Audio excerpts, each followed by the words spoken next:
My name is Sarah.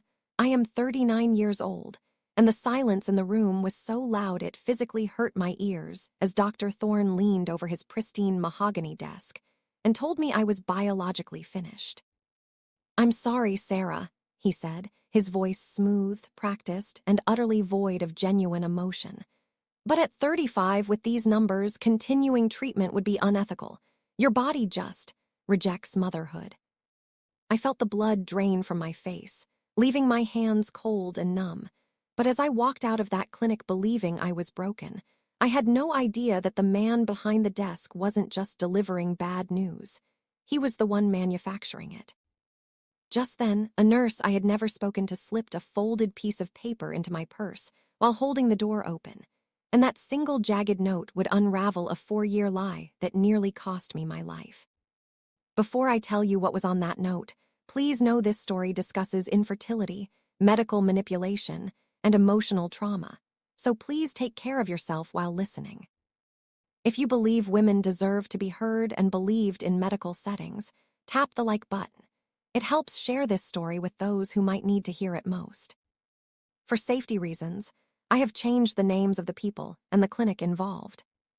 To understand why that note shattered my world, you have to understand who I was before I met Dr. Thorne.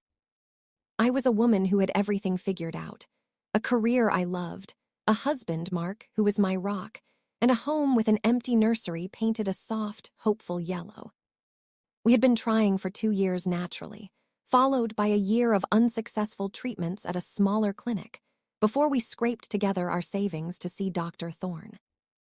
He was the best, the miracle worker.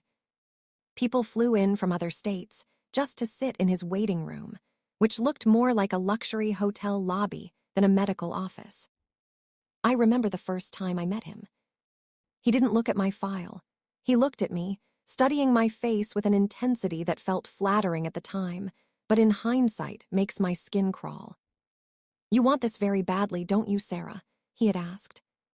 "More than anything," I whispered, squeezing Mark's hand so hard my knuckles turned white. "Good," Thorne smiled, but the smile didn't reach his eyes. "Desire is the first step, but you must trust me completely. Can you do that?" "Yes," I said. I had no idea I had just signed a contract with a monster. Fast forward 4 years. 4 years of injections that left my stomach bruised black and blue. 4 years of Mark holding me on the bathroom floor while I sobbed over yet another negative test. 4 years of Dr. Thorne telling me, "We're close, Sarah, just one more round. I've adjusted the protocol." And then, suddenly, the meeting. The final rejection. Biologically finished. Those words echoed in my head as I walked to the elevator, Mark trailing behind me, looking like he'd been punched in the gut. I felt like a ghost in my own life.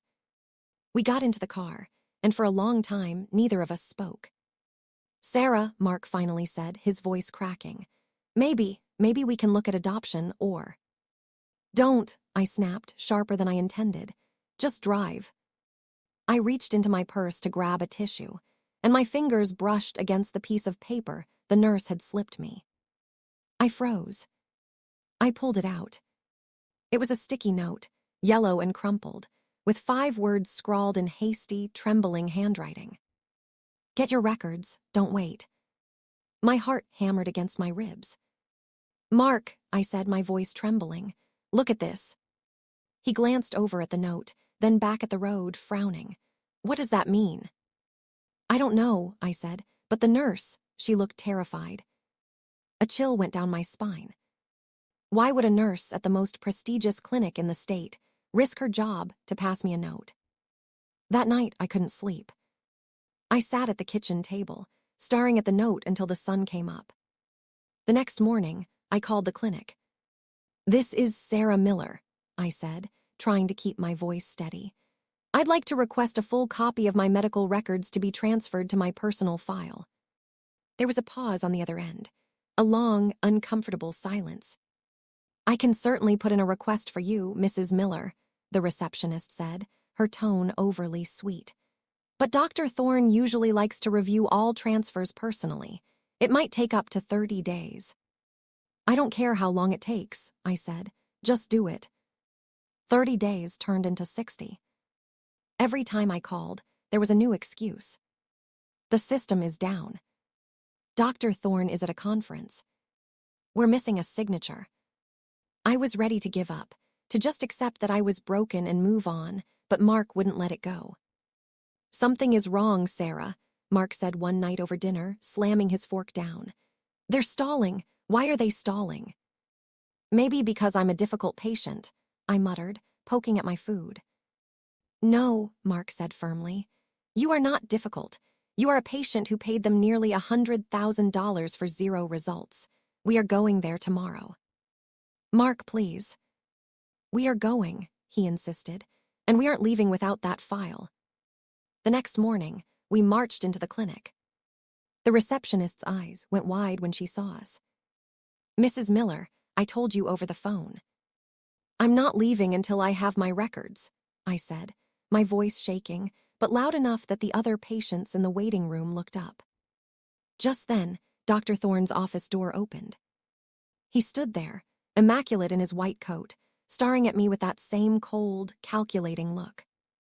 Sarah, he said, is there a problem? I want my records, I said. Of course, he said smoothly, though I saw a muscle twitch in his jaw. There's no need for a scene. My staff will print them now. He handed me a thick manila envelope 20 minutes later. I wish you the best, Sarah, he said. Truly. I snatched the envelope and walked out, feeling a wave of nausea. I didn't open it until we got to the office of Dr. Liu. Dr. Liu was everything Dr. Thorne wasn't. Warm, messy desk, kind eyes, and she worked out of a hospital, not a boutique clinic. She had come highly recommended by a friend of a friend.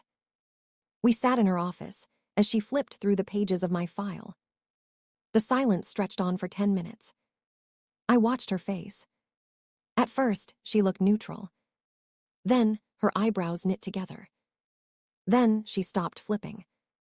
She went back a few pages, tracing a line with her finger. This doesn't make sense, she whispered. What? I asked, leaning forward. Is it my egg count? Is it really 0? Dr. Liu looked up at me, and the expression on her face wasn't pity. It was horror. Sarah, she said slowly. According to these logs, Dr. Thorne administered a specific triggering compound before your last 3 retrieval cycles. Yes, I nodded, to help release the eggs. No, Dr. Liu said. Her voice hardening.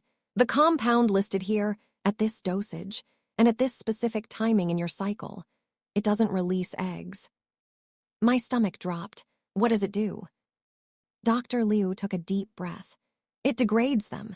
It forces the follicles to collapse before they can be retrieved. I stared at her. The room seemed to tilt. I don't understand, I stammered. Why would he do that? That would mean the procedure would fail. Exactly, Dr. Liu said. And looking at your hormone levels here, Sarah, your levels were perfect. You responded beautifully to the stimulation. There was absolutely no medical reason for your cycles to fail, except for the introduction of this sabotage protocol. Sabotage, Mark choked out. I've never seen this, Dr. Liu said, shaking her head. It looks like he was intentionally neutralizing your cycles. I felt like I was going to throw up. But why? I cried out. We paid him, we trusted him. Why would he want us to fail? I don't know, Dr. Liu said, but we need to report this, immediately. The next few weeks were a blur of lawyers and medical boards. We hired a specialist attorney, a woman named Alina who had experience with medical malpractice. Alina was a shark. She subpoenaed everything, not just my printed records, but the digital metadata from the clinic's servers. And that's when we found the second set of books. You need to see this, Alina told us one afternoon, her conference room table covered in stacks of paper. What did you find? Mark asked, his hand gripping my knee under the table. Dr. Thorne keeps private notes, Alina said. He thought they were encrypted beyond recovery. He was wrong. She slid a piece of paper across the table. It was a printout of a digital entry dated 3 years ago. The day of my first consultation. I read the words, and I felt my soul shatter. Patient Sarah Miller, 35, high anxiety, obsessive tendencies. Questioned my authority regarding scheduling twice during consult. Personality profile indicates unsuitability for motherhood. Will induce cycle failure to prevent placement. Better for the child. I stopped breathing. I read it again. Unsuitability for motherhood. He hadn't failed to get me pregnant. He had decided, in 5 minutes of meeting me, that I didn't deserve to be a mother. Because I was anxious. Because I asked questions. Because I wanted it too much. He played God, I whispered, tears streaming down my face. He looked at me and decided I wasn't good enough, so he stole 4 years of my life. It gets worse, Alina said gently. How could it possibly get worse? Mark asked, his voice shaking with rage. You aren't the only one, Alina said. She pointed to a stack of files. We've found 12 other women, all of them highly educated, all of them ask questions, all of them difficult in his eyes. He's been culling his patient list based on his own twisted eugenics for a decade. I felt a scream building in my chest, a raw, primal sound that I had been holding back for years. I thought about the nights I lay awake, wondering what was wrong with me. I thought about the way I hated my own body. I thought about the guilt I felt every time I looked at Mark, thinking I was depriving him of a family. It wasn't me. It was never me. What do we do? I asked Alina. I want to destroy him. We will, Alina said. We're going to the medical board, and then we're going to the police. The trial was a nightmare. Seeing Dr. Thorne in court, stripped of his white coat and his mahogany desk, he looked small. Pathetic. He didn't even look at me. When his defense attorney tried to argue that his notes were just hypothetical musings and that he had my best interests at heart, I almost laughed. But then came the testimony from the nurse, the one who slipped me the note. Her name was Brenda. She sat on the stand, her hands trembling. Why did you give Mrs. Miller the note? The prosecutor asked. Because I saw him switch the vials, Brenda said, her voice barely a whisper. I saw him take the good medication and swap it for the compound that destroys the eggs. And when I asked him about it, he told me that some women are just vessels for chaos, and it was his duty to stop them. The courtroom erupted. I looked at Thorne. For the first time, he looked at me. And he sneered. A tiny, arrogant sneer that said he still believed he was right. He still believed he was the savior protecting the world from mothers like me. That look fueled me. It fueled me through the cross-examination. It fueled me through the press conferences. And it fueled me when the jury read the verdict. Guilty on all counts. Fraud, medical battery, gross negligence. He lost his license. He lost his clinic, and he was sentenced to 15 years in prison. But the day he was sentenced wasn't the best day of my life. The best day came 6 months later. I was back in Dr. Liu's office. The room was quiet, but this time it wasn't a painful silence. Are you ready? Dr. Liu asked. Yes, I said, squeezing Mark's hand. She turned the monitor so we could see. And there, in the grainy black and white darkness, was a tiny, flickering heartbeat. There it is, Dr. Liu smiled. Your baby. I sobbed. Not the grief-stricken sobs of the last 4 years, but tears of pure, unadulterated relief. I wasn't broken. I wasn't biologically finished. I was a mother. It hasn't been easy.